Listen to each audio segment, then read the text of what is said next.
Si tu es un croyant et qu'il t'est déjà arrivé de te demander pourquoi ta foi semble parfois sèche, floue ou dénuée de puissance, même si tu continues à prier, à aller à l'église, à adorer alors il est peu, être temps d'affronter une question plus profonde. Que sais-tu vraiment sur le Saint-Esprit, celui que l'Écriture appelle l'Esprit de vie, Romains 8, 2, peu, as-tu déjà pleuré pendant un moment de louange, ressenti un élan d'émotion quand la musique atteignait son apogée, et tu as cru que c'était le Saint-Esprit, mais cela suffit-il pour parler de communion véritable? Car si l'Esprit est réduit à une émotion passagère ou une expérience occasionnelle, il est probable que tu n'aies fait qu'effleurer la surface, sans jamais toucher l'essence. Nous avons entendu d'innombrables prédications sur Jésus, nous avons mémorisé les attributs de Dieu le Père Tout-Puissant, juste, aimant, mais qu'en est-il de la troisième personne de la Trinité? Celui qui était déjà là, avant la création du monde, lorsque l'Esprit de Dieu planait au-dessus des eaux, Genèse 1, 2, celui qui a oint des rois, inspiré des prophètes, et qui est descendu comme un feu sacré à la Pentecôte, habite aujourd'hui non pas à côté de nous, ni au-dessus de nous, mais en nous, et c'est là que réside le drame silencieux. Tant de chrétiens traversent la vie spirituellement épuisés, perdus, impuissants, non pas parce que Dieu est absent, mais parce qu'ils ne comprennent pas comment il est présent. Ils croient à une doctrine, mais n'ont jamais goûté à une relation vivante. Ils prient sans attendre de direction, lisent la parole, sans espérer de révélation, vivent sauvés mais non transformés. Il est temps que cela cesse dès aujourd'hui, car ce que tu demandes à Dieu, depuis si longtemps la force de vaincre le péché, la clarté dans tes décisions, le réconfort au milieu de la douleur peut être déjà en toi. Tu n'as simplement pas encore appris à l'activer.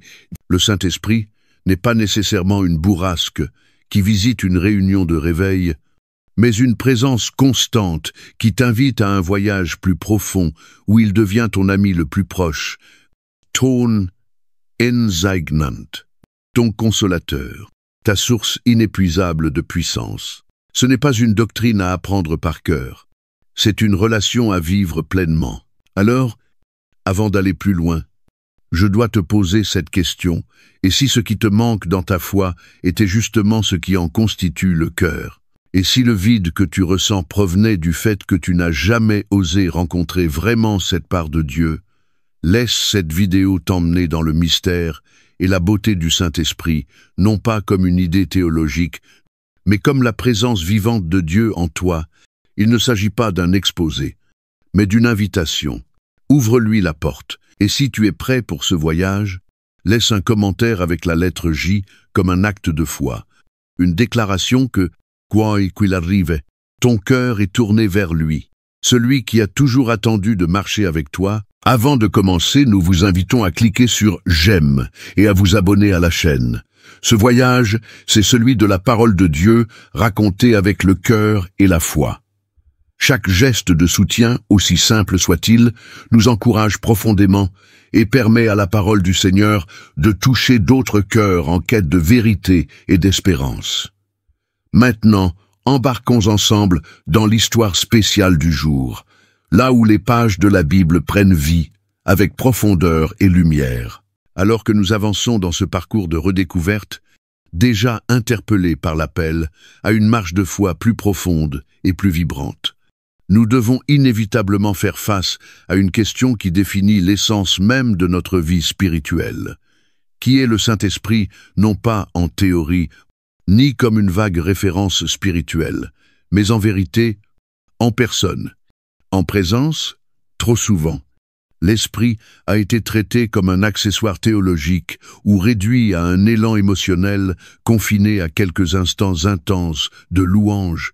Pourtant, l'Écriture nous offre un portrait bien plus saisissant, intime et puissant, un portrait qui appelle à la révérence autant qu'à la réponse.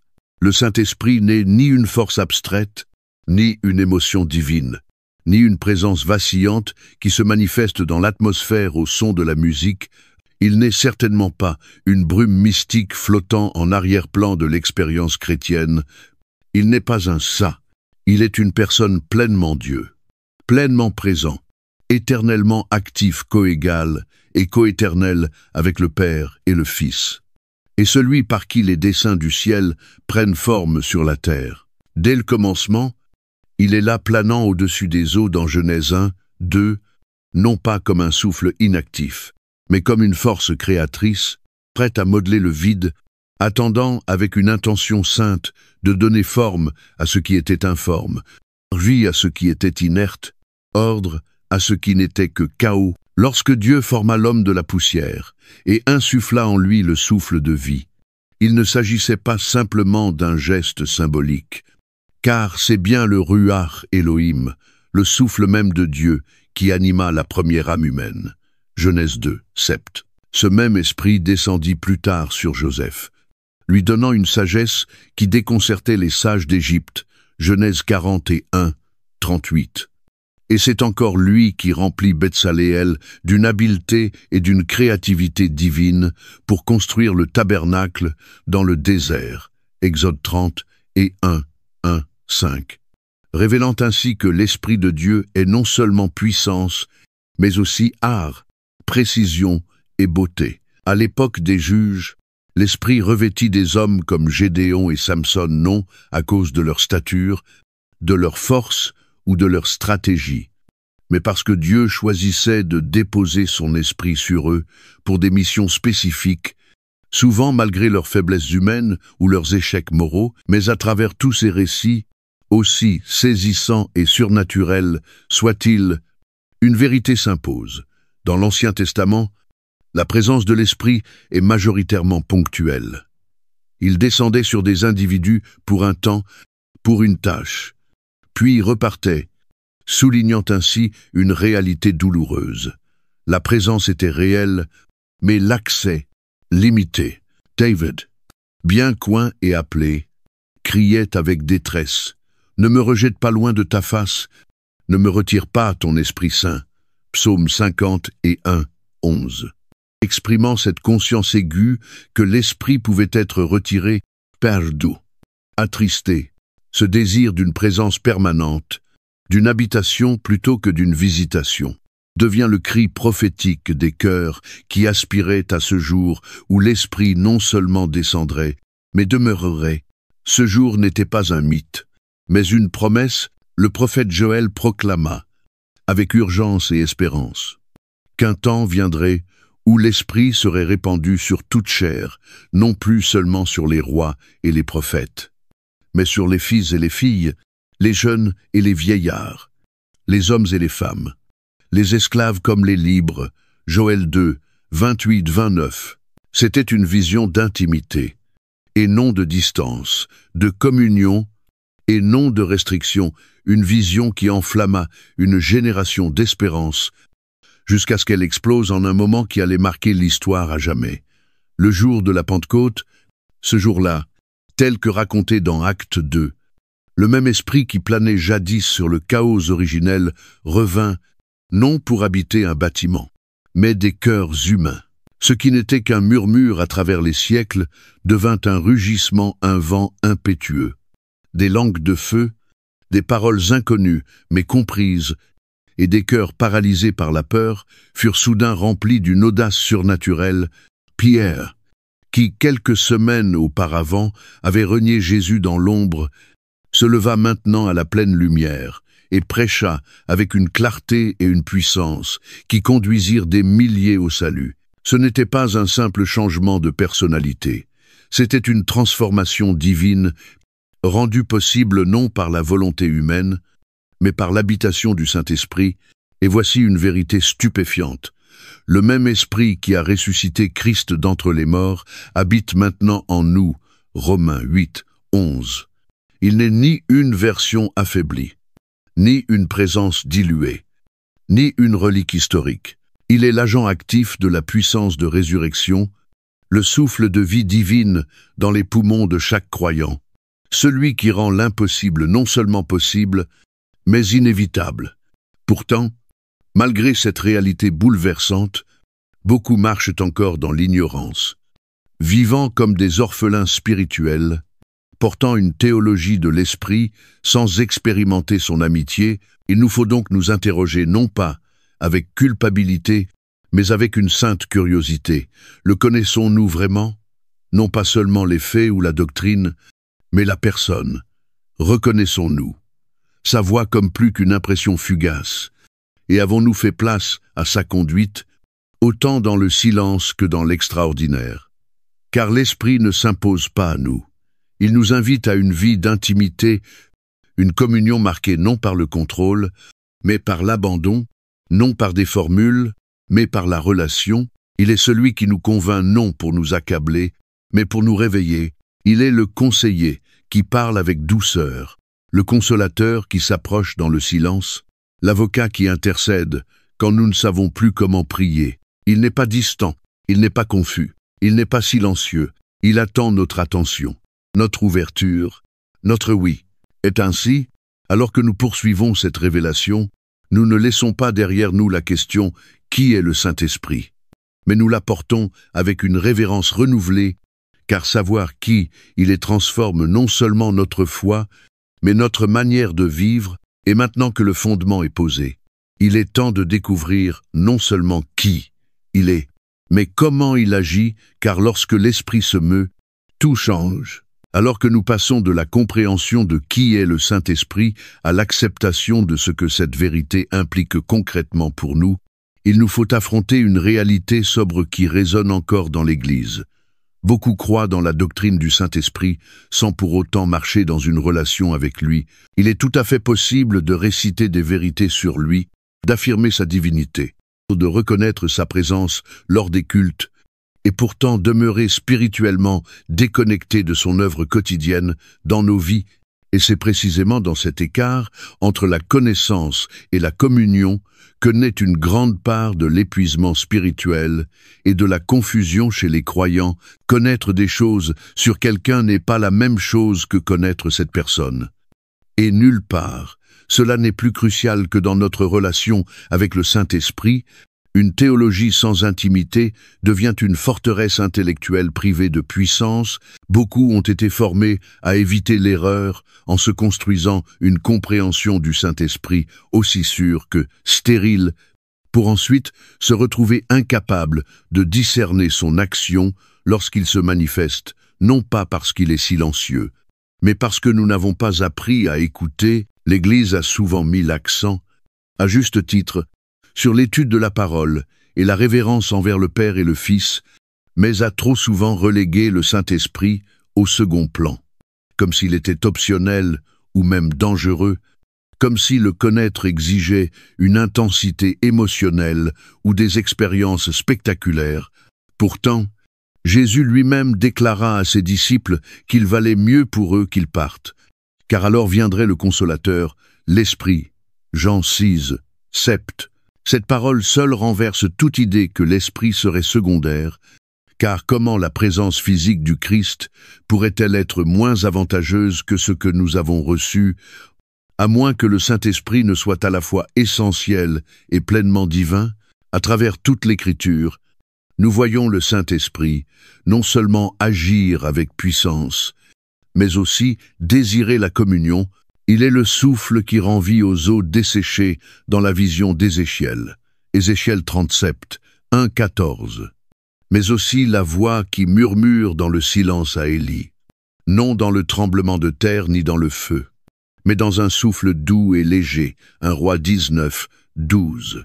Il n'est pas toujours bruyant, mais il est toujours intentionnel, et son but n'est pas seulement d'agir à travers nous, mais de demeurer avec nous, de façonner nos pensées, de former notre caractère, de nous guider instant après instant vers la ressemblance avec Christ. Mais dans bien des cœurs, il y a soit la peur, soit l'oubli, la peur que l'intimité avec l'Esprit conduise à un émotionnalisme excessif ou à des manifestations étranges, ou l'oubli qui réduit sa présence à une simple note de bas de page dans la vie chrétienne, utile uniquement dans les crises ou lors des cultes collectifs. C'est pourquoi certains prient sans attendre de réponse, lisent les Écritures sans espérer d'illumination, et vont à l'Église semaine après semaine sans jamais expérimenter de transformation. Ils sont pardonnés, mais non renouvelés, sauvés, mais non sanctifiés. Ils connaissent la puissance de l'Esprit, mais n'ont jamais accueilli sa personne. Paul avertit Timothée qu'au dernier jour, les hommes auront l'apparence de la piété, tout en reniant ce qui en fait la force. 2 Timothée 3, 5. Et cette description résonne étrangement avec notre époque. Combien vivent aujourd'hui avec une foi de façade, extérieurement dévouée, mais intérieurement épuisée, portant des Bibles, mais sans fruit visible, capables de citer des doctrines sans discerner la voix de l'Esprit? Ce n'est pas l'ignorance théologique qui affaiblit l'Église, mais la résistance à l'intimité, ce type de proximité qui exige l'abandon, l'attention, et la vulnérabilité devant Dieu. Connaître véritablement le Saint-Esprit, c'est ouvrir son cœur à celui qui te connaît déjà, accueillir la présence de Dieu, non comme une idée, mais comme une réalité vivante qui habite jusqu'au souffle même que tu respires. C'est marcher chaque jour avec la conscience qu'il n'est pas distant, qu'il n'attend pas que tu te purifies ou que tu prouves ta valeur avant de s'approcher, mais qu'il est déjà en toi si tu es en Christ.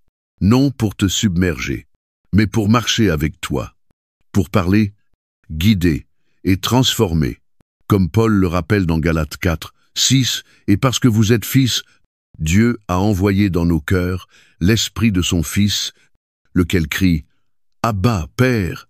Et ce cri n'est pas académique, il est relationnel, non pas théologique. Moïsintime, connaître l'Esprit. C'est apprendre à se laisser conduire, apprendre à ralentir pour écouter, à faire de la place dans ton emploi du temps et dans ton âme pour des interruptions divines qui ne seront être pas spectaculaires, mais seront toujours sacrées. C'est être prêt à voir son confort dérangé, son contrôle abandonné, son monde intérieur réordonné, et bien que cela puisse sembler coûteux, c'est en réalité le seul chemin vers la vraie liberté. Car sans l'Esprit, tous nos efforts pour vivre la vie chrétienne deviennent lourds, et vides et poussés par nos propres forces, plutôt que par la puissance de Dieu. Alors ne nous contentons plus d'une familiarité superficielle, ne traitons plus le Saint-Esprit comme un invité à saluer de temps en temps, mais reconnaissons-le comme la présence même du Christ, demeurant en nous, comme Jésus l'a promis dans Jean 14, 17. Vous le connaissez, car il demeure avec vous, et il sera en vous. Et si nous croyons cela, comment pourrions-nous continuer à vivre comme si nous étions seuls? C'est ici que beaucoup ont manqué la plénitude de l'Évangile, non en rejetant le salut, mais en ignorant sa puissance. Le Saint-Esprit n'est pas l'arrière-pensée de la rédemption, il en est le don, le sceau, la présence même de Dieu offerte à chacun pour chaque étape du voyage. Et maintenant que cette vérité s'éclaire, une nouvelle question se pose. Comment vivre en communion avec lui, non pas seulement par instant, mais dans le rythme de chaque jour? Avançons, refusant désormais de nous satisfaire, de croire en l'idée de l'Esprit, mais choisissant d'habiter dans la réalité de sa présence, car le connaître, c'est être transformé. Et marcher avec lui, c'est ne plus jamais être le même. Après avoir reconnu que le Saint-Esprit n'est pas simplement une doctrine à affirmer, mais une personne divine à connaître, et après avoir pris conscience de cette triste réalité, que tant de croyants sont familiers avec son nom tout en restant étrangers à sa voix, il est maintenant temps d'entreprendre un retour non vers un moment de réveil, mais vers les fondations même de l'interaction de Dieu avec l'humanité pour contempler comment l'Esprit a toujours agi à travers l'histoire avec précision. C'est une promesse, car l'Esprit n'est pas apparu soudainement dans le Nouveau Testament, ni n'a commencé son œuvre à la Pentecôte. Son histoire dépasse de loin la chambre haute, elle trace un fil sacré à travers les alliances, les empires et les déserts de l'Ancien Testament. Dès les premiers versets de l'Écriture, l'Esprit est là non pas silencieux, ni symbolique, mais actif. Genèse 1, 2 nous révèle. La terre était informe et vide. Il y avait des ténèbres à la surface de l'abîme, et l'Esprit de Dieu planait au-dessus des eaux. Le mot hébreu rachaf traduite ici par « planer ». T suggère un mouvement doux mais chargé d'intention, comme une aigle qui couvre ses petits, prête à éveiller la vie là où ne régnait que le chaos. Cette image ne nous présente pas un observateur passif, mais un esprit prêt à créer, à façonner, à insuffler l'ordre dans le désordre, un portrait qui résonnera tout au long du récit biblique de la création. Nous passons au désert, où l'œuvre de l'esprit prend une nouvelle dimension, non par des actes cosmiques, mais à travers des individus choisis que Dieu remplit pour des missions spécifiques dans l'Exode 31, 1, 5. Betsaliel est rempli de l'esprit non pas pour prêcher ou accomplir des miracles, mais pour concevoir le tabernacle avec intelligence, habileté et sens artistique. C'est ici que nous entrevoyons le plaisir de l'esprit à collaborer avec l'imagination humaine pour créer une beauté qui reflète la gloire divine. Cette habilitation n'est pas mystique, mais profondément spirituelle. Elle permet à un homme issu d'une tribu ordinaire d'ériger une demeure pour le Très-Haut. Le message est clair. L'esprit ne repose pas seulement sur les puissants, mais sur les disponibles, pas seulement sur les prophètes, mais aussi sur les artisans. Lorsque Israël réclama un roi, l'Esprit continua d'agir, non pas de manière aléatoire, mais avec dessein, se posant sur ceux que Dieu avait choisis pour diriger. Lorsque David fut oint par Samuel, l'Esprit de l'Éternel saisit David. À partir de ce jour et dans la suite, 1 Samuel 6, 13, transformant un jeune berger en guerrier, poète et homme selon le cœur de Dieu. Il est crucial de comprendre que le courage de David face à Goliath, sa sagesse dans le gouvernement, et même les psaumes qu'il composa ne découlaient pas seulement de ses dons ou de son audace, mais d'un esprit qui l'inondait de perspectives divines et de forces célestes, et pourtant, David connaissait la fragilité de cette onction. C'est pourquoi, après son péché avec Bathsheba, son cri le plus désespéré ne fut pas pour retrouver son trône ni son honneur. Mais, ne me retire pas ton Esprit Saint, Psaume 51, 11, une prière révélant combien il dépendait profondément de cette présence divine. Mais tous ceux qui reçurent l'Esprit ne marchèrent pas dans la crainte de Dieu. Samson, homme mis à part, dès le sein maternel, fut doté d'une force extraordinaire par l'Esprit de Dieu qui venait sur lui avec puissance dans les moments de combat. Juges 14, 6, 15, 14. Pourtant, sa vie nous rappelle que la présence de l'Esprit ne supprime pas le libre arbitre humain. Lorsqu'il compromit son appel et méprisa la source de sa force, l'Esprit se retira. Et il ne savait pas que l'Éternel s'était retiré de lui. Juges 6, 20. Pourtant, même dans son ultime moment de brisement et de repentance, alors qu'il invoquait le Seigneur depuis sa captivité, l'Esprit répondit de nouveau, lui accordant la force d'accomplir sa mission dans un ultime acte de délivrance. Son histoire est à la fois un avertissement et un témoignage. L'Esprit ne se manipule pas, mais il demeure miséricordieux. Même au cœur de nos échecs, ces aperçus de l'Esprit dans l'Ancien Testament révèlent un schéma. Sa présence était réelle, sa puissance indéniable, mais son habitation restait temporaire. Son accès, sélectif. Il venait et repartait. Souvent, selon l'obéissance ou le temps fixé par Dieu, il était la force agissante derrière les prophètes comme Élie et Élisée, qui appelaient le feu du ciel ou ressuscitaient les morts, et pourtant même, ces hommes ne le portaient pas en permanence, car l'intimité continue n'était pas encore rendue possible par l'alliance, mais les prophètes, eux, parlaient avec un feu dans les eaux d'un jour où tout cela changerait. Ésaïe annonçait la venue d'un serviteur sur qui l'Esprit reposerait pour établir la justice parmi les nations. Ésaïe 42. 1. Ézéchiel eut une vision d'une vallée d'ossements desséchés, rendus à la vie par le souffle ruard de Dieu. Ézéchiel 37, 1, 14. une préfiguration évidente du renouvellement spirituel et de la puissance de résurrection qui serait manifestée à la Pentecôte. Joël, dans l'une des prophéties les plus citées sur l'Esprit, déclara « Après cela, je répandrai mon esprit sur toute chair ». Joël 2, 28, une promesse qui brisait les limitations du passé et ouvrait une espérance d'intimité divine pour chaque homme, chaque femme, chaque enfant, entre les lignes de jugement et d'exil, de guerre et de désert.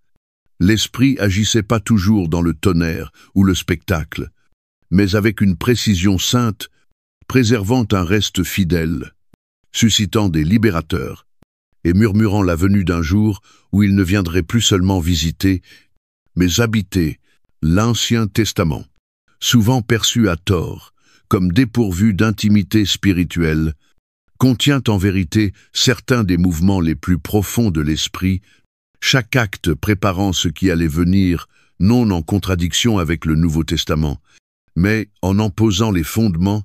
Et qu'est-ce que cette histoire ancienne signifie pour nous aujourd'hui? Qu'elle nous rappelle que notre foi est enracinée dans un esprit qui a toujours agi avec dessein, qui a toujours choisi les humbles et les affamés, et qui n'a cessé d'écrire une histoire bien plus vaste que celle d'une seule génération. Nous ne sommes pas le premier chapitre, mais nous portons son accomplissement, ce que les prophètes ont entrevu dans l'ombre.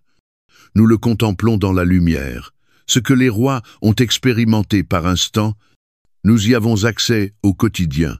Et si cela est vrai, si le même esprit qui planait sur les eaux, qui remplissait le tabernacle, qui descendit sur David, qui revint à Samson, et qui inspira les prophètes habite maintenant en nous, alors nous devons nous poser cette question. Vivons-nous d'une manière qui honore un tel héritage? Sommes-nous disponibles à la conduite de l'esprit, non seulement dans les crises, mais aussi dans les routines silencieuses de nos vies?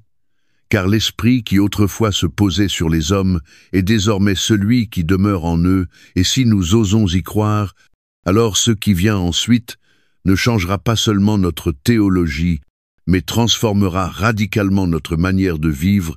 Et maintenant, alors que nous nous préparons à explorer ce moment précis de l'histoire où l'Esprit vint non seulement pour revêtir, mais pour habiter, portons cette histoire sacrée avec révérence et espérance, car le Dieu qui s'est révélé par le feu, le vent et le murmure n'a pas changé. Et l'histoire qu'il a commencée en Genèse continue de s'écrire à travers nous, alors que nous poursuivons notre voyage à travers le récit grandiose de l'œuvre de l'Esprit, de sa présence à la création, à sa puissance à travers les prophètes et les rois. Nous arrivons à une intersection dramatique, là où la sainteté de Dieu rencontre la fragilité humaine. Ce carrefour ne se manifeste pas seulement à travers des symboles, mais aussi par la géographie sacrée, car inscrite au cœur même de l'histoire de la rédemption, se trouvent deux montagnes qui ne sont pas de simples lieux. Elles incarnent deux révélations divines, toutes deux essentielles, toutes deux sacrées et indissociables, le mont Sinaï et la montagne des Béatitudes. Ensemble, elles portent une tension et une harmonie que beaucoup ne perçoivent pas, mais qui, lorsqu'elles sont comprises à leur juste valeur, révèlent la plénitude du cœur de Dieu, sa justice et sa miséricorde, sa droiture et sa compassion, sa loi et sa grâce. La première, le mont Sinaï, domine le récit de l'Exode, non pas simplement comme un lieu de rencontre divine, mais comme l'épicentre de l'instruction de l'Alliance lorsque les Israélites atteignirent le pied du Sinaï, délivrés de siècles d'esclavage. Ils ne furent pas accueillis par un doux murmure, mais par une terreur sacrée. Exode 19, 6, 19 décrit cette scène avec intensité. Le troisième jour, au matin, il y eut des tonnerres, des éclairs, une épaisse nuée sur la montagne, et un son de trompette extrêmement fort. Tout le peuple dans le camp trembla. La montagne était enveloppée de fumée, car l'Éternel y était descendu dans le feu, la terre tremblait, et le peuple n'osait s'approcher. La voix de Dieu tonnait non pas pour suggérer, mais pour ordonner livrant les 10 paroles, Devarim, qui allaient former une nation et révéler une norme que nul ne pouvait accomplir sans la grâce, au Sinaï. Le peuple se retrouva face non seulement aux exigences de Dieu, mais à sa propre insuffisance. La loi était parfaite, mais elle agissait comme un miroir, révélant la profondeur du péché humain. Comme Paul l'écrira plus tard, par la loi vient la connaissance du péché, Romains 3, 20. Car le but du Sinaï n'était pas de racheter, mais de révéler, de mettre à nu la chute, d'exposer la distance entre ce qui est saint et ce qui est humain. Et si aujourd'hui beaucoup rejettent le poids de la loi, en la qualifiant de dépassée ou de dure, le Sinaï n'a jamais été une erreur. Il était le commencement nécessaire pour comprendre pourquoi nous avons besoin d'un sauveur. Mais l'histoire de la rédemption ne s'achève pas dans la fumée, et le tonnerre, des siècles plus tard, une autre montagne s'élèverait non pas dans le tremblement ou le feu, mais avec des bras ouverts et une voix qui attirait les cœurs fatigués. Sur cette montagne souvent identifiée près de Capernaum, au bord du lac de Galilée, Jésus s'assit et commença à enseigner, non par l'accusation, mais par l'invitation. Dans Matthieu 5, il déclara « Heureux les pauvres en esprit, car le royaume des cieux est à eux. » Il ne s'agissait plus des jugements tonitruants du Sinaï, mais des annonces douces du royaume, des paroles d'espoir pour les brisés, de consolation pour les affligés et d'héritage pour les doux. Pourtant, il est crucial de comprendre que Jésus ne reniait pas le Sinaï, ni n'adoucissait la sainteté de Dieu. Il accomplissait la loi en incarnant la grâce qui rachète, comme il l'affirma dans Matthieu 5, 17. « Ne croyez pas que je sois venu pour abolir la loi ou les prophètes. Je suis venu non pour abolir, mais pour accomplir. » Les béatitudes ne rejettent pas les commandements. Elles révèlent ce que devient la vie quand la grâce s'en empare. Le Sinaï exigeait la justice. Les béatitudes en décrivent les fruits, l'humilité, la miséricorde, la pureté, la paix. Dans ces deux montagnes, il ne nous est pas présenté deux dieux, mais deux révélations du même Dieu, d'abord comme juge saint, puis comme rédempteur compatissant. Le Sinaï expose la maladie. Les béatitudes proposent le remède. Le Sinaï dit « Tu ne convoiteras point ». Les béatitudes disent « Heureux ceux qui ont le cœur pur ». Le Sinaï tranche l'hypocrisie. Les béatitudes appellent les cœurs brisés à s'approcher ensemble. Elles nous conduisent à la croix, le lieu où la justice rencontre la miséricorde, où la loi est satisfaite et où la grâce est déversée sans mesure. Regarde le contraste. Au Sinaï, le peuple devait rester à distance, se purifier, ne pas même toucher la montagne sous peine de mort. Exode 19, 12, 13. Mais sur la montagne des bénédictions, les foules s'approchaient. Les enfants s'asseyaient aux pieds de Jésus, et les exclus trouvaient leur place. Le Dieu qui disait autrefois « Restez en arrière » murmure désormais « Approchez ». Il ne s'agit pas d'une contradiction, mais d'une progression de l'alliance, un passage de l'ombre à la substance, de l'avertissement à l'accueil, de la distance à l'intimité. De nos jours, l'Église oscille souvent entre deux extrêmes, soit en s'accrochant au Sinaï avec un esprit de légalisme qui condamne tout manquement, soit en glissant vers une grâce superficielle qui oublie la sainteté.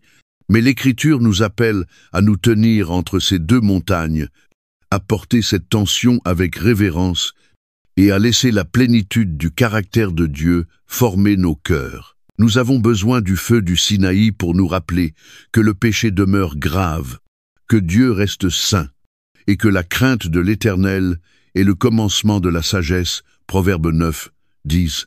Mais nous avons aussi besoin de la grâce des béatitudes pour nous rappeler que la miséricorde triomphe du jugement et que même les pauvres en esprit trouvent une place dans le royaume.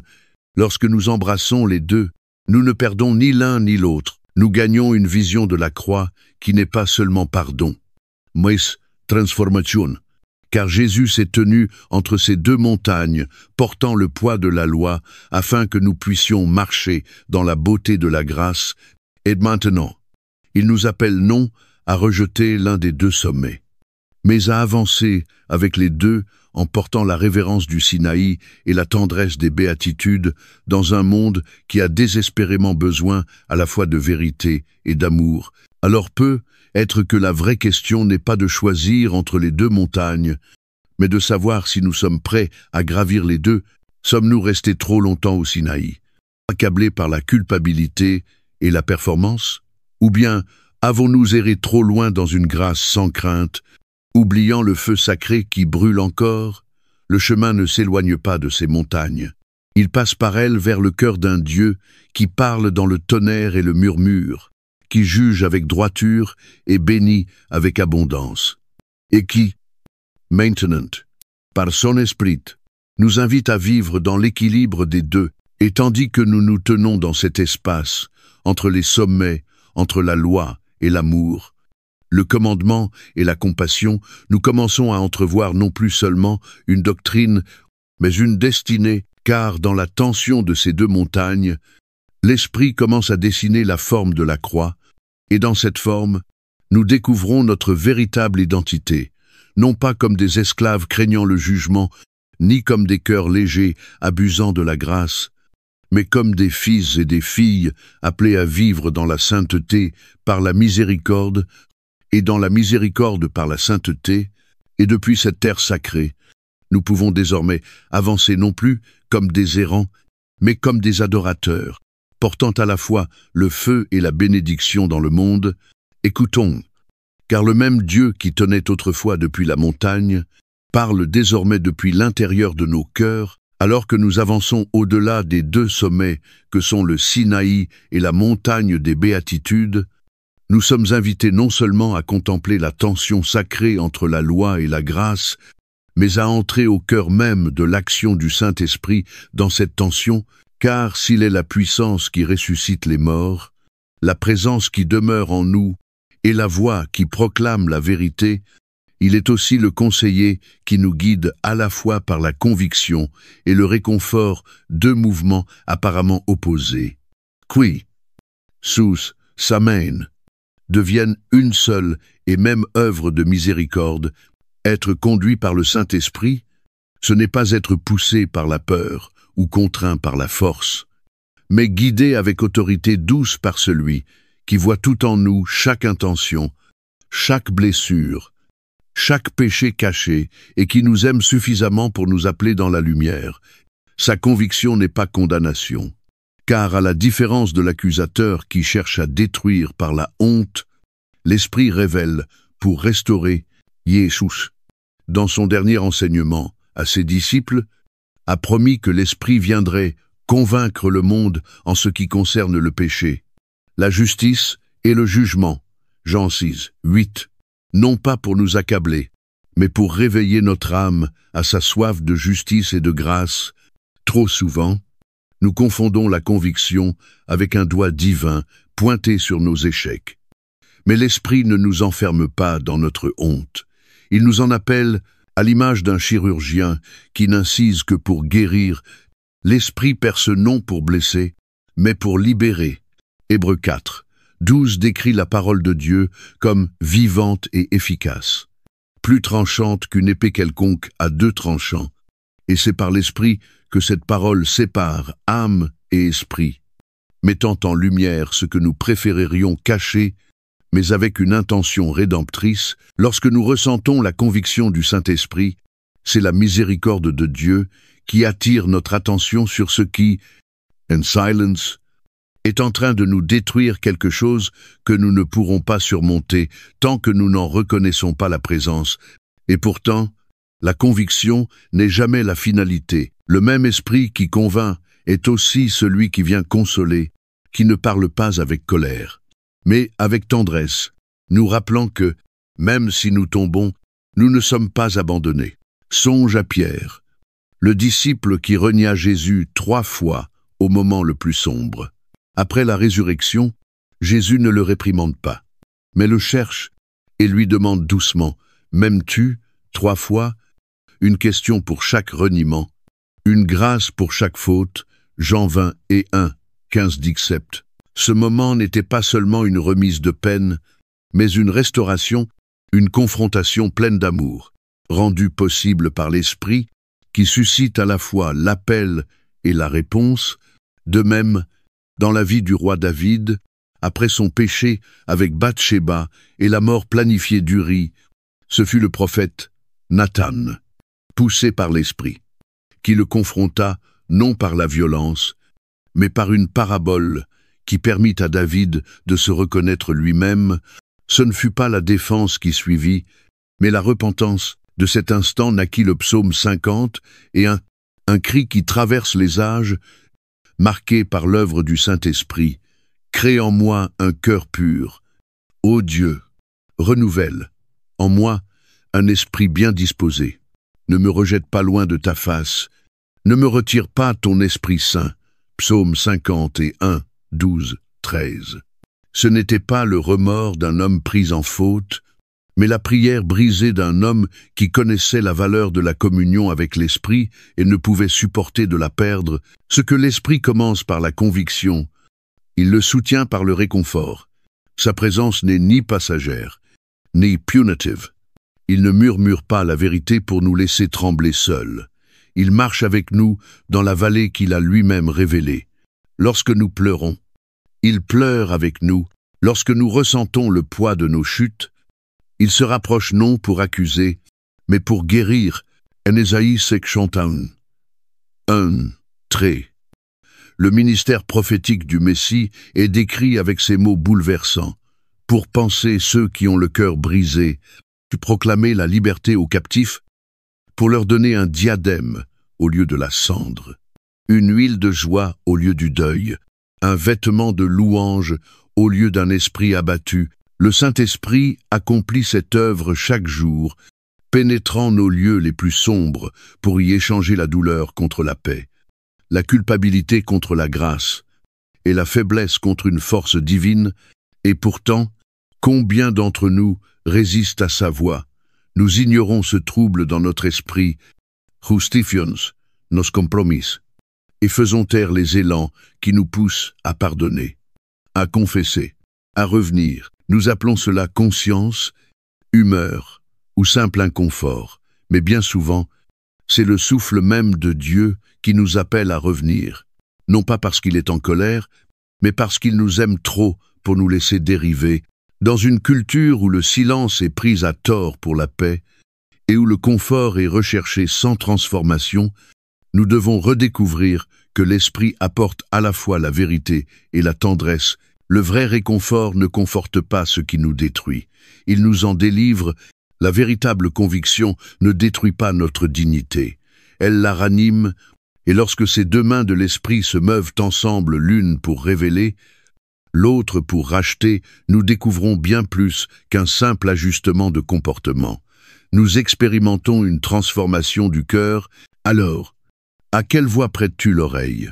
Celle qui te dit que tu es irrécupérable, que tes fautes te définissent, que le changement est impossible, ou celle de l'Esprit, celui qui dit « Reviens à la maison même après l'échec », qui dit « Tu es toujours à moi », même après l'égarement, qui dit « Laisse-moi entrer », non pour condamner, mais pour restaurer. Une fois que nous avons goûté à ce genre de conviction divine, celle qui ne mène pas au désespoir, mais à la liberté, nous ne pouvons plus nous contenter d'une religion de surface. Nous n'avons plus besoin de feindre la force, ni de prétendre à la perfection, car nous avons rencontré celui qui nous connaît parfaitement et nous aime entièrement, et dans sa direction. Nous trouvons plus que de simples instructions. Nous trouvons la guérison de l'âme, maintenant. Alors que nous nous apprêtons à découvrir comment le Saint-Esprit nous guide non seulement vers la repentance, mais vers notre raison d'être, portons avec nous cette vérité sacrée. L'Esprit ne convainc jamais sans offrir le réconfort, et ne corrige jamais sans ouvrir le chemin de la restauration. Sa discipline n'est pas un rejet, mais une purification. It's a voice. Une fois reconnu, devient le guide le plus digne de confiance que nous puissions suivre. Marchons donc en avant, non avec la crainte de la vérité de l'esprit, ni avec la honte d'en avoir besoin, mais avec un cœur ouvert. Sensible, disposé à le laisser accomplir ce que lui seul peut faire, nous transformer de l'intérieur, nous conduire pas à pas, et faire jaillir la beauté de nos brisures, non par la force, mais par l'amour, après avoir contemplé la manière dont l'esprit convainc et restaure avec amour, non pour accabler, mais pour nous conduire à la guérison et à la vérité, nous arrivons maintenant à l'un des aspects les plus personnels et les plus essentiels de son œuvre. Sa direction. Le Saint-Esprit n'est pas seulement notre consolateur et celui qui nous convainc de péché, il est aussi notre berger, cette voix toujours présente qui s'adresse au rythme de notre vie quotidienne. Non pas depuis les hauteurs d'un tonnerre lointain, mais souvent dans le murmure discret du silence, et pour ceux qui marchent véritablement avec lui, cette guidance n'est pas une expérience rare réservée aux prophètes ou aux apôtres. Elle est l'héritage de tout croyant qui l'a reçu dans son cœur. L'Écriture est claire, l'Esprit n'est pas muet, Jésus lui-même. En préparant ses disciples à vivre sans sa présence physique, a dit en Jean 6, 13, « Quand le Consolateur sera venu, l'Esprit de vérité, il vous conduira dans toute la vérité. » Cette promesse n'est pas métaphorique, elle est pratique, intime et permanente. L'Esprit ne fait pas que montrer une direction générale. Il marche à nos côtés, parlant aux détails de notre vie, nos relations, nos décisions, nos appels, nos luttes avec clarté et intention. Sa guidance n'est pas théorique, elle est personnelle et elle est bien réelle. À travers les récits bibliques, nous voyons l'Esprit guider avec une précision à la fois profonde et délicate. Quand Joseph, père adoptif de Jésus, fut troublé à l'idée de prendre Marie pour épouse, ce fut par un songe inspiré par l'Esprit qu'il reçut la clarté pour obéir sans crainte. Matthieu 1, 20, 24. Plus tard, ce même Esprit le guida à fuir en Égypte avec l'enfant pour préserver la vie du Messie. Matthieu 2, 13, 15. Il ne s'agissait pas de vagues intuitions philosophiques, mais de directives divinement chronométrées qui changèrent le cours de l'histoire, et elles furent révélées non par le raisonnement humain, mais par une écoute sensible au murmure de Dieu. Dans Actes 8, un autre exemple de cette intimité nous est donné.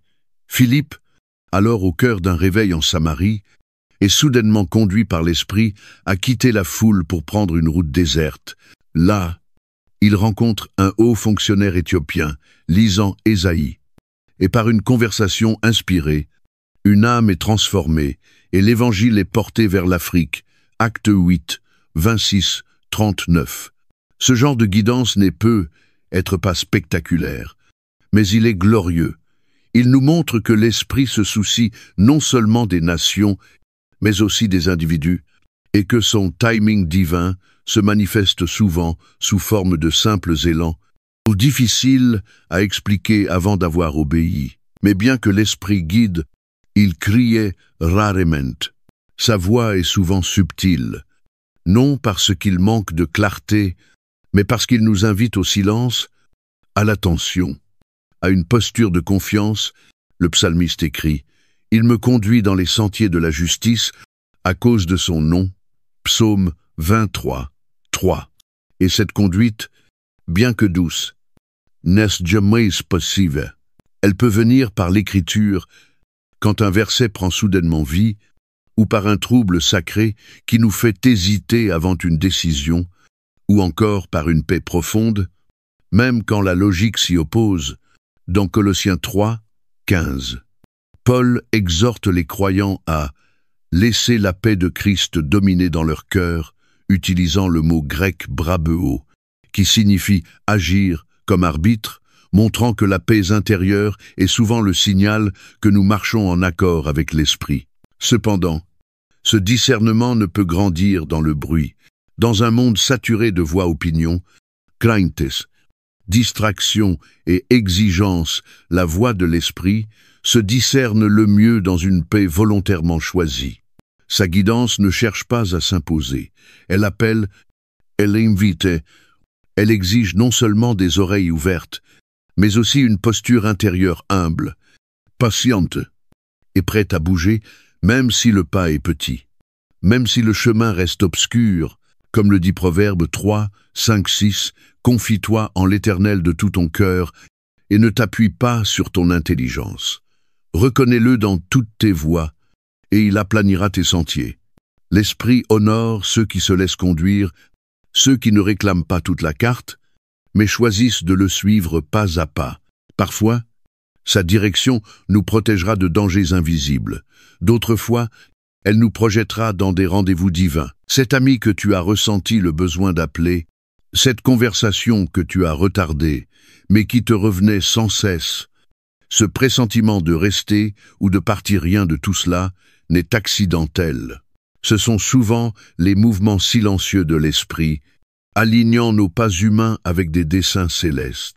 Et plus notre cœur apprend à écouter, plus nous discernons que ce que nous appelions coïncidence était, en réalité, des orchestrations divines.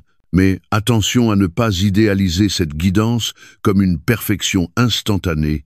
Il y aura des moments d'incertitude, parfois même de silence. Mais l'absence de bruit n'est pas absence de Dieu.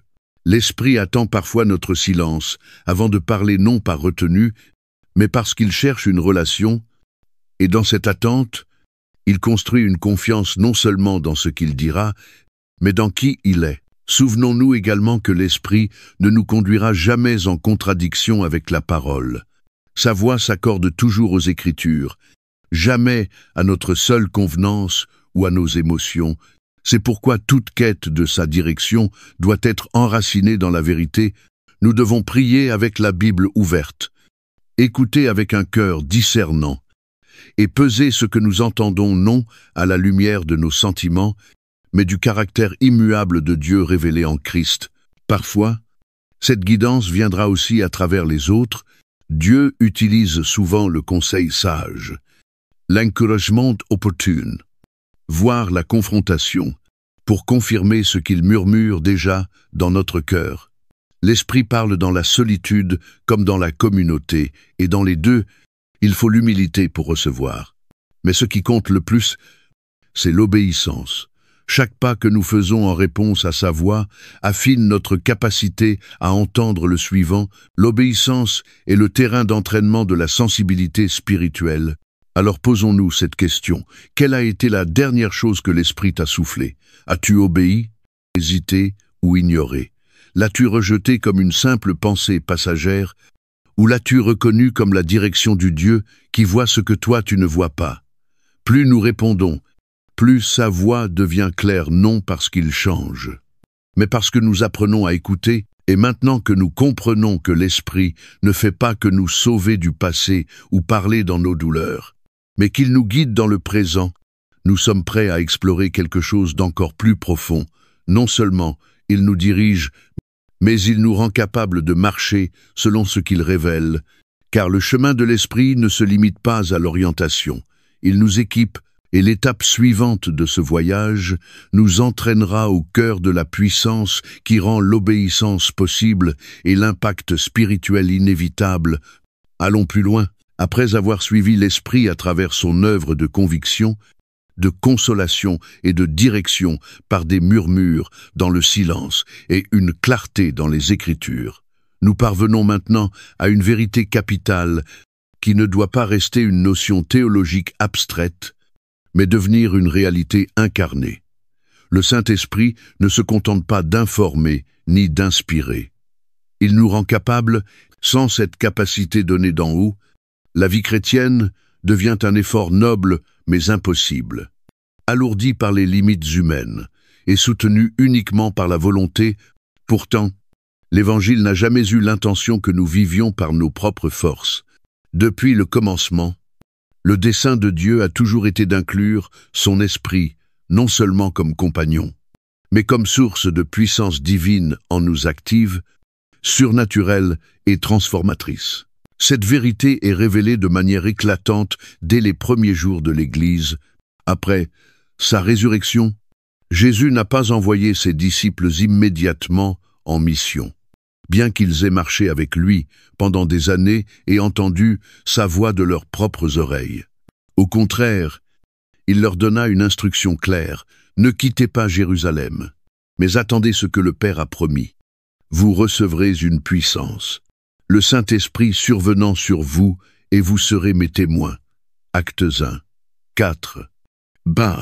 Ce mot puissance, traduit du grec dynamis, ne parle pas d'un potentiel, mais d'une force réelle, active, explosive. Le même mot utilisé pour les miracles, la force divine, les interventions surnaturelles. Jésus savait que sans cette puissance, le ministère ne serait qu'une performance sans transformation, un fardeau sans fruit, un témoignage sans audace. Et puis vint le jour de la Pentecôte, et cette promesse fit irruption dans l'histoire. Acte 2 décrit un moment qui défie la logique et transcende les langues. Un vent violent remplit la maison, des langues de feu se posent sur chacun, et ils se mirent à parler en d'autres langues, selon que l'Esprit leur donnait de s'exprimer, mais plus encore que les signes visibles. Le véritable miracle fut ce qui se produisit ensuite. Des hommes et des femmes, autrefois craintifs, enfermés derrière des portes closes, se tinrent à présent sur la place publique, proclamant l'Évangile avec autorité et clarté. Pierre, le même homme qui avait renié Jésus 3 fois, prêcha avec tant de conviction que 3000 personnes furent sauvées en un seul jour. Ce n'était ni de l'émotion, ni une confiance théologique, c'était une onction. Et cette onction n'était pas un événement unique, figé dans le passé, elle marquait le début d'une nouvelle ère, annoncée par les prophètes, confirmée par Jésus, où l'Esprit ne viendrait plus occasionnellement, mais habiterait et agirait, équipant des personnes ordinaires pour une mission extraordinaire. Comme Paul l'écrivit aux Éphésiens, « Dieu veut vous fortifier avec puissance par son Esprit dans l'homme intérieur. » Éphésiens 3, 16. Cette puissance n'est pas réservée aux apôtres ou aux prédicateurs. Elle est offerte à chaque croyant prêt à se rendre, à demander et à marcher selon l'Esprit. Et cette puissance n'est pas abstraite. L'Esprit distribue des dons spécifiques, chacun porteur d'un but précis, chacun stratégique pour l'édification de l'Église et l'avancement du royaume.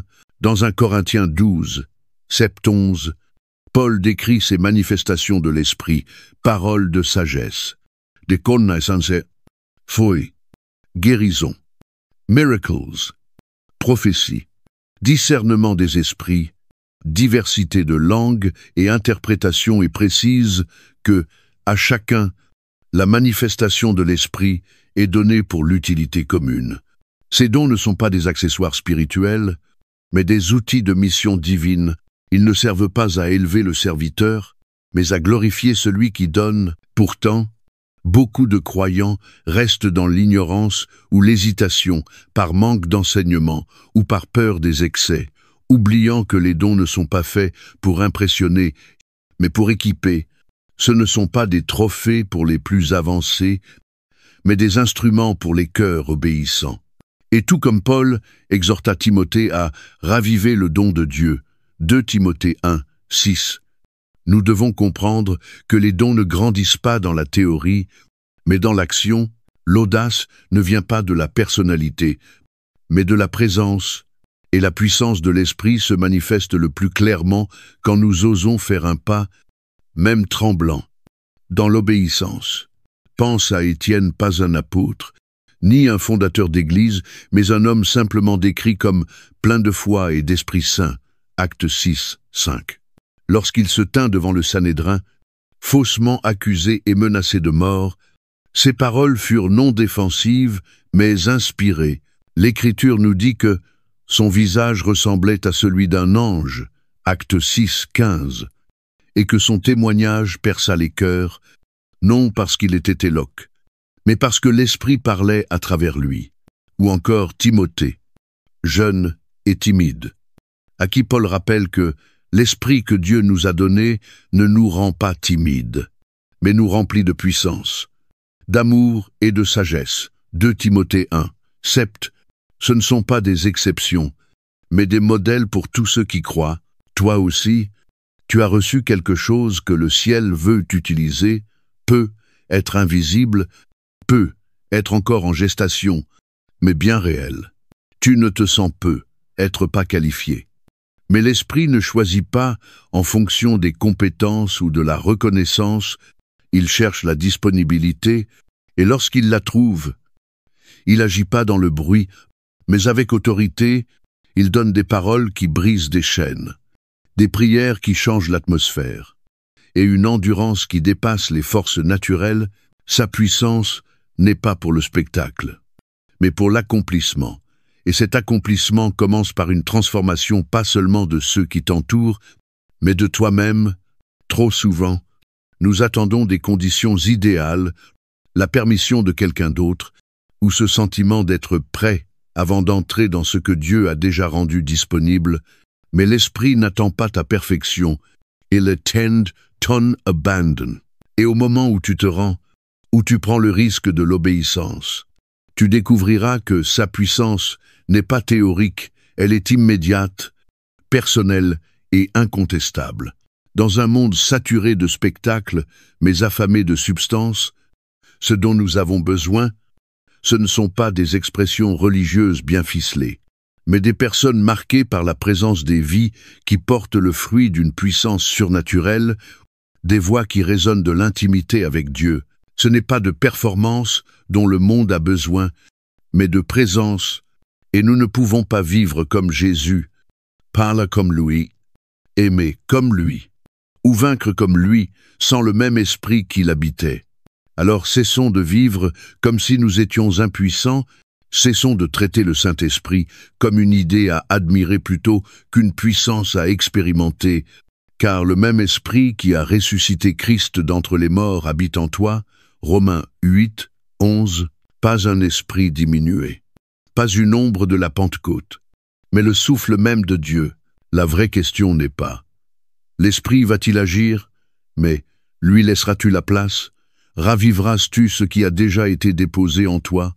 Te laisseras-tu porter par le vent qui désire te faire avancer, alors que nous nous préparons à aller encore plus loin? Laisse cette vérité s'ancrer profondément en toi. L'Esprit ne vient pas seulement pour consoler, conseiller ou convaincre. Il vient pour te revêtir de puissance d'en haut. Luc 24, 49.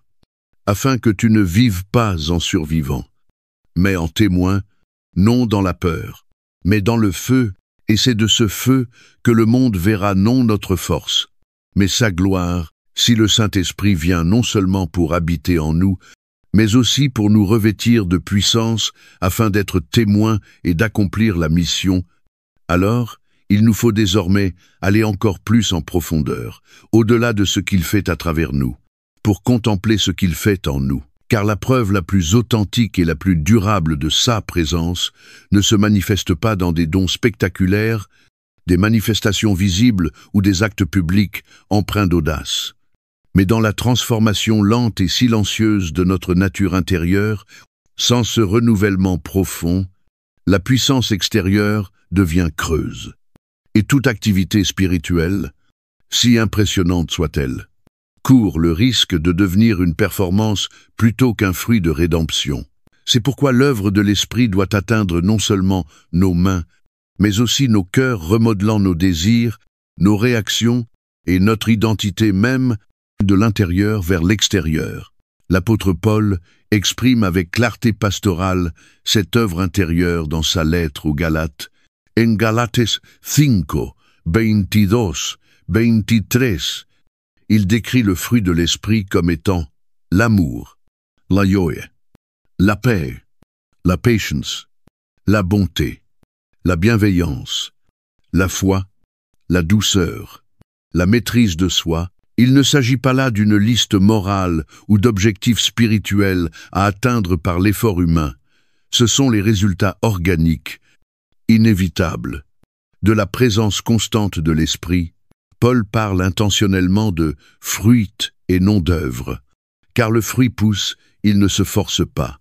Il émerge avec le temps, lentement, souvent de manière invisible, cultivé dans le sol de l'abandon, arrosé par la communion quotidienne et mûri au fil des épreuves, de l'élagage et de la persévérance. Ce type de croissance n'est ni instantané, ni superficiel. Il ne se contente pas de modifier nos comportements. Il transforme notre être. Pour beaucoup, la vie chrétienne devient un cycle épuisant d'amélioration de soi, multiplier les bonnes résolutions, lire davantage, essayer plus fort, pour finir par retomber dans d'anciens schémas, se demandant si le vrai changement est possible, mais comme Jésus le rappelle en Jean 15, 4, 5, « Demeurez en moi, comme moi en vous. Le sarment ne peut de lui-même porter du fruit. Si vous demeurez en moi, et que je demeure en vous, vous porterez beaucoup de fruits. Ce n'est qu'à travers l'union au Christ, nourri par la présence vivifiante de l'Esprit, que la transformation véritable peut prendre racine. L'Esprit ne propose pas une rénovation de surface. Il initie un réagencement complet de l'âme. Il transforme nos pensées, nos désirs, nos réactions non par contrainte, mais par communion. L'amour devient plus qu'un sentiment. Il devient sacrifice. La joie cesse d'être conditionnée par les circonstances. Elle devient témoignage au cœur de la souffrance. La paix ne signifie pas l'absence de problèmes. Elle est la présence de la confiance en plein chaos. La patience dépasse les limites naturelles. La bonté n'attend plus de retour. La bienveillance s'approfondit au-delà de l'image. La fidélité s'enracine même quand elle passe inaperçue. La douceur devient force maîtrisée. Et la maîtrise de soi cesse d'être une question de volonté pour devenir une grâce soutenue par l'Esprit. Nous voyons cette transformation dans la vie des premiers disciples. Pierre, autrefois impulsif et colérique, devient un berger doux et sage, écrivant des lettres empreintes d'humilité. Paul, ancien persécuteur, devient un apôtre de la grâce, parlant avec larmes et compassion. Jean, qui voulait faire descendre le feu du ciel sur les mécréants. Luc 9, 54. Devient l'apôtre de l'amour, déclarant « L'amour parfait bannit la crainte » 1 Jean 4, 18. Ces changements ne sont pas le fruit d'une meilleure théologie seule, mais d'un travail profond de l'esprit qui a pris leur personnalité brute pour en faire des vases porteurs de la nature divine, mais ce processus est rarement linéaire et encore moins spectaculaire. Il ressemble souvent plus à un désert qu'à une montagne lent, silencieux, parfois douloureux. Il y a des saisons où le progrès semble invisible, où les anciens schémas ressurgissent, où l'on doute que la transformation soit réelle, et pourtant, l'Esprit demeure fidèle dans notre faiblesse, œuvrant non seulement par l'inspiration, mais aussi par la discipline, par l'élagage, par les invitations quotidiennes à pardonner, à choisir la paix quand cela coûte, à rester doux quand tout en nous voudrait réagir. Jésus nous enseigne en Jean 15, 2, « Tous armes qui portent du fruit. Il l'émonde, afin qu'il porte encore plus de fruits. » La croissance requiert l'abandon, et l'abandon passe souvent par l'inconfort. C'est pourquoi il ne faut pas mesurer notre transformation à la vitesse ou à la visibilité. Le fruit spirituel n'est pas tape à l'œil, mais il est puissamment réel. Un cœur qui aime quand il aurait toutes les raisons d'en vouloir. Une vie qui rayonne la paix au milieu de la pression. Une âme qui reste douce dans l'épreuve. Ce sont là des miracles. Au même titre que l'ouverture de la mer ou la résurrection d'un mort. Et ce sont les marques de ceux qui marchent étroitement avec l'esprit, mais dans une culture obsédée par les résultats visibles. Cette œuvre intérieure est souvent ignorée ou méprisée. Nous applaudissons les dons, mais nous négligeons le caractère, nous élevons les plateformes, mais oublions les racines cachées de la sainteté. Pourtant, l'esprit n'est jamais trompé par les apparences, il ne cherche pas des performances. Il façonne le Christ en nous, Galates 4, 19. Et lorsque Christ est formé en nous, le monde voit quelque chose qu'il ne peut expliquer, une vie surnaturelle, non parfaite, mais indéniablement différente, rayonnante de grazie, et ancrée dans la vérité. Alors si tu te trouves dans une saison d'attente, de lente progression, d'élagage invisible. Ne désespère pas. Tu n'es ni oublié, ni hors d'atteinte. Tu es en train de devenir. L'esprit n'est pas rebuté par ta faiblesse. Il y est attiré, il est patient avec ton processus, et il se réjouit de chaque victoire secrète, de chaque obéissance discrète, de chaque moment où tu choisis de rester dans la lumière au lieu de te cacher dans la honte. Voilà la puissance du Saint-Esprit non seulement pour nous oindre en vue du service, mais pour nous conformer à l'image du Christ, et lorsque nous lui donnons accès non seulement à nos talents, mais aussi à nos blessures, à nos attitudes, à nos instincts, à nos réactions les plus simples. Il accomplit ce qu'aucune discipline humaine, ni aucun discours motivant ne peut produire. Il nous rend véritablement nouveaux alors que nous nous approchons de la conclusion de ce voyage. Reconnaissons ceci, le plus grand miracle de l'Esprit n'est pas un moment dans une réunion, mais une vie transformée par sa présence, jour après jour, pas à pas, de gloire en gloire. Et si nous acceptons non seulement qu'il passe, mais qu'il habite pleinement en nous, alors nous ne porterons pas seulement du fruit.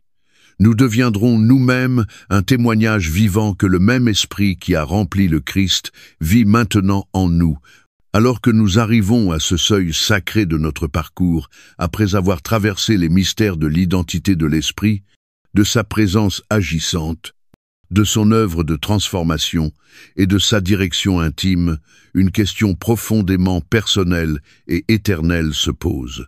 Non pas simplement ce que nous croyons au sujet du Saint-Esprit, mais comment nous lui répondons, car l'Esprit n'a jamais été passif dans sa quête de notre cœur. Et l'invitation à marcher avec lui n'a jamais été un simple ajout spirituel. La question n'est pas « est-il disponible ?» mais « sommes-nous disposés à nous abandonner, à écouter, à le suivre et, surtout, à vivre chaque instant sous sa direction ?» Il ne s'agit pas d'un ajustement théorique, mais d'un réalignement total de la vie, une décision quotidienne de passer de la connaissance à la relation, d'une rencontre occasionnelle à une communion continue. Bien des églises parlent du Saint-Esprit, et d'innombrables croyants affirment sa réalité dans des confessions de foi ou des liturgies, et pourtant, il est tragiquement possible de vivre jour après jour comme s'il était absent. Nous avons peu être assistés à des cultes marqués par sa présence, entendu des témoignages sur sa puissance, ressenti même ses murmures. Mais nous résistons encore à sa direction, choisissant trop souvent ce qui est confortable plutôt que ce qui est consacré. L'Église primitive n'avait pas le luxe de cette distance spirituelle. Dans le livre des Actes, il n'y avait aucune séparation entre la doctrine et la dépendance. Les croyants étaient désespérés, et dans ce désespoir, ils ont fait de la place non pour le spectacle, mais pour l'abandon. Acte 2, 40, 2, 47 nous donne un aperçu de cette vie radicale avec l'Esprit, où l'Église persévérait dans l'enseignement des apôtres, la communion fraternelle, la fraction du pain et les prières, et où la crainte s'emparait de chacun, tandis que les miracles, la générosité et l'unité abondaient. Ce n'était pas le fruit d'un leadership parfait ou de programmes bien rodés, mais le résultat d'un peuple totalement abandonné au Saint-Esprit, prêt à lui obéir même lorsque cela bousculait leurs plans, leur image ou leur confort, et bien que les siècles aient passé, l'esprit, lui, n'a pas changé. Ce qui a changé, c'est souvent notre volonté d'attendre, d'écouter, et de lui faire de la place. Aujourd'hui encore, dans bien des lieux, le Saint-Esprit est soit réduit à une catégorie doctrinale à peine enseignée, soit exagérément présenté comme une expérience émotionnelle déconnectée de la profondeur biblique. Certains craignent ce qu'ils ne peuvent contrôler. D'autres recherchent les manifestations plus que la présence, mais l'Esprit n'est ni un spectacle à gérer, ni une théorie à ranger sur une étagère. Il est le souffle même de Dieu, ce souffle qui planait sur les eaux, Genèse 1, 2, qui remplit le tabernacle, Exode 40, 34, 35. Qui descendit comme une colombe sur Jésus, Matthieu 3, 16, et qui, selon Romains 8, 11, habite désormais en chaque croyant, il n'est ni lointain, ni caché, ni en attente de notre perfection, seulement de notre abandon, marcher avec l'Esprit.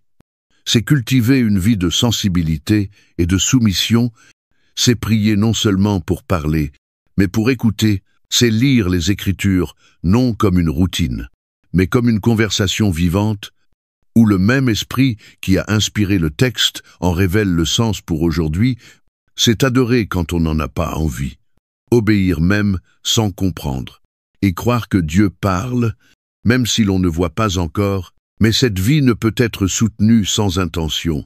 Paul exhorte les croyants en Éphésiens 5, 18, « Ne vous enivrez pas de vin, mais soyez remplis de l'esprit. » Le verbe « soyez remplis » en grec est au temps présent continu, il implique une action constante, quotidienne. Pourquoi?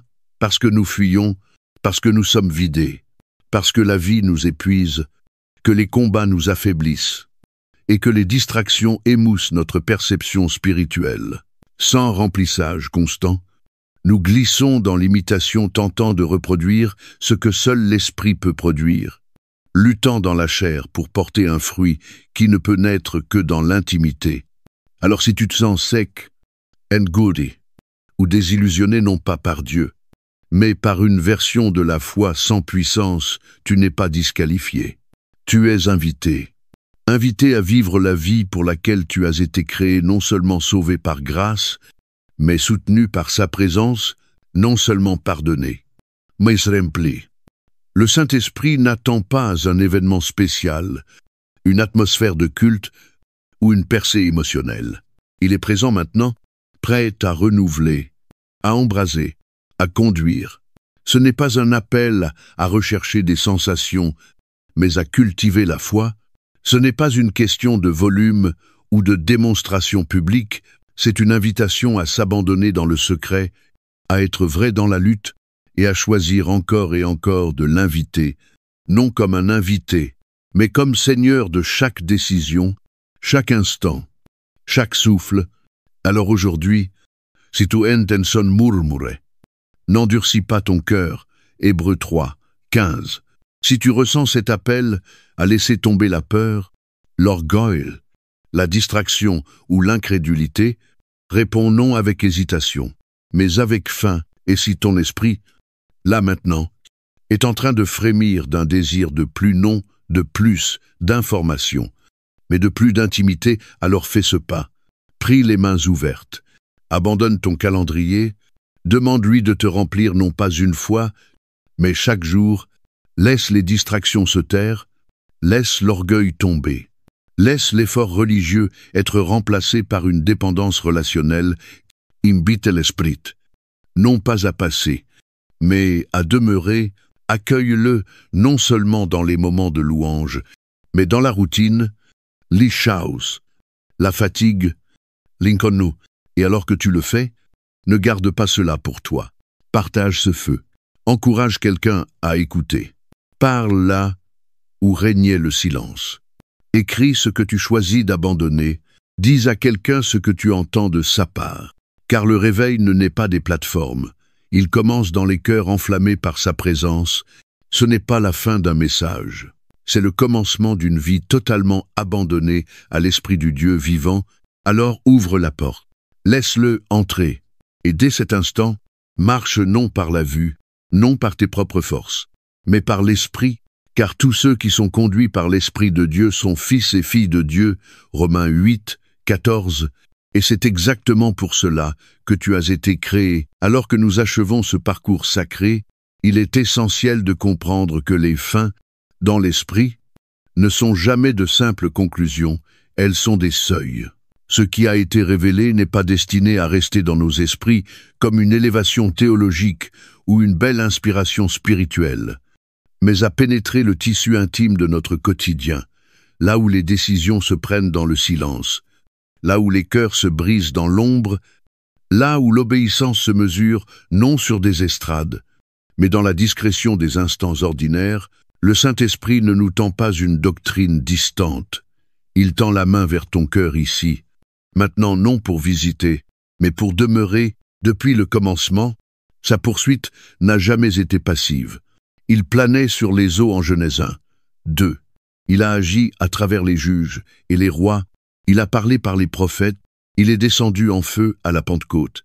Et aujourd'hui, il frappe à la porte de ta vie, non pas en attendant des conditions idéales, mais une volonté d'abandon. Il n'est pas découragé par tes doutes, ta sécheresse ou même tes échecs.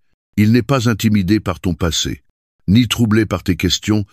Il n'attend pas avec des exigences, mais avec une patience divine, sachant que la transformation ne commence que là où la confiance est donnée. Pourtant, l'Esprit ne s'imposera jamais, il ne manipule pas, il ne contraint pas, et il ne rivalise pas avec le bruit de nos vies surchargées ou les distractions que nous refusons secrètement de lâcher. Il est saint, et son mouvement est tendre, et s'il vient avec le feu, il parle souvent d'abord par un murmure. C'est pourquoi l'Écriture dit en Apocalypse 3, 20, « Voici, je me tiens à la porte, et Dieu frappe. Si quelqu'un entend ma voix et ouvre la porte, j'entrerai chez lui. Je souperai avec lui, et lui avec moi. » L'Esprit ne force pas l'entrée, il attend l'invitation. Et cette invitation commence par l'honnêteté, elle commence quand nous cessons de prétendre que nous pouvons vivre la vie chrétienne par nos propres forces, quand nous admettons que nous avons essayé de porter du fruit sans demeurer en lui, et quand nous confessons que connaître des choses sur Dieu ne nous a pas toujours conduits à marcher avec lui. La vie chrétienne n'est pas une performance à maîtriser, mais une reddition à embrasser. C'est un oui quotidien, une décision de se rendre encore au Dieu qui ne nous a jamais quittés, mais que nous oublions si facilement, même en l'aimant sincèrement. Être rempli du Saint-Esprit n'est pas une euphorie ponctuelle, ni une rencontre du dimanche. C'est un rythme, une réalité, un style de vie marqué par la dépendance et l'ouverture. Paul le dit clairement en Éphésiens 5, 18. Soyez remplis de l'Esprit. Le verbe en grec est au présent continu, ce qui signifie littéralement « soyez en train d'être remplis ». Ce n'est pas un conseil pour les spirituels avancés, mais une nécessité pour tous ceux qui veulent suivre Jésus avec puissance et persévérance, car nous sommes des vases qui fuient, la vie nous vide, le service nous épuise, le péché nous engourdit, et si nous ne revenons pas chaque jour à la source, nous finirons par marcher avec les vapeurs du feu d'hier, en nous demandant pourquoi notre foi est si vide malgré toute notre activité. Mais tu n'as pas été créé pour vivre vidé. Tu as été créé pour brûler de sa présence, non comme une flamme vacillante, mais comme une lampe remplie d'huile. Matthieu 25, 1, 13. Prête non seulement pour servir, mais pour communiquer avec l'époux, et telle est l'invitation du Saint-Esprit. Non seulement te revêtir pour le ministère, mais te remplir pour l'intimité, faire de ta vie un lieu de repos pour sa gloire, non seulement dans la crise, mais dans ta vocation, dans tes relations, dans tes conversations, dans ton silence et dans ta routine. Alors que faire maintenant? Réponds. Non avec hésitation, mais avec faim, non avec peur, mais avec foi. Tu n'as pas besoin de tout comprendre. Tu n'as pas besoin d'attendre que ta vie soit en ordre ou que ton passé soit totalement guéri. L'Esprit vient là où il est invité, et sa venue réordonne tout. Si ton cœur a été remué, si un cri est monté en toi au fil de ce message, même à peine audible, ne l'ignore pas. Ce n'est pas de l'émotion, c'est une invitation. C'est le ciel qui s'approche. Prie avec vérité, invite-les. Abandonne-lui tes peurs, tes distractions, tes doutes, dépose tes efforts religieux. Et ressoyons repus. 10. Saint-Esprit. Je ne veux pas seulement savoir qui tu es. Je veux marcher avec toi. Remplis-moi à nouveau. Parle-moi à nouveau. Apprends-moi à respirer à nouveau. Et si quelque chose s'est éveillé en toi, si un feu a été ravivé, ou si un désir nouveau est né, ne laisse pas ce moment s'éteindre dans le silence. Réponds avec foi. Écris dans les commentaires ce que tu choisis d'abandonner. Partage ce message avec quelqu'un qui est sec, qui a soif d'une puissance réelle. Dis ce que l'Esprit fait en toi. Car quand un peuple commence à marcher non dans la forme, mais dans le feu, non dans la théorie, mais dans la présence, un monde en chaos commence à voir une église marquée par la gloire. Ce n'est pas la fin d'un message. C'est le début d'une vie conduite par l'Esprit, et tu n'as pas été créé pour errer, tu as été créé pour brûler. Alors respire, ouvre la porte, et laisse le vent du ciel te remplir à nouveau. Car le même Esprit qui planait sur la création, qui remplit le tabernacle de gloire, qui ressuscita Jésus d'entre les morts, et qui descendit comme un feu sur des croyants ordinaires, attend maintenant de se mouvoir en toi, pas pour un moment, mais pour toute une vie. La seule question qui reste est, lui feras-tu de la place? Si oui, ne te contente pas de le dire, vise-le, et que le monde voit non pas ce que tu peux faire pour Dieu, mais ce que Dieu peut faire à travers une vie entièrement abandonnée à son esprit, que ce soit le jour où tout change, que ce soit le jour où tu t'abandonnes, que ce soit le jour où tu commences vraiment. Merci de nous avoir accompagnés jusqu'à la fin de cette vidéo. Chaque récit biblique est un chemin de retour vers Dieu, discret mais puissant, qui nourrit notre foi jour après jour. Si ce voyage a touché votre cœur, cliquez sur « J'aime » pour partager ce message, et abonnez-vous pour continuer à explorer avec nous d'autres histoires pleines de sens. À très bientôt dans notre prochaine vidéo. Que Dieu vous bénisse, vous et votre famille.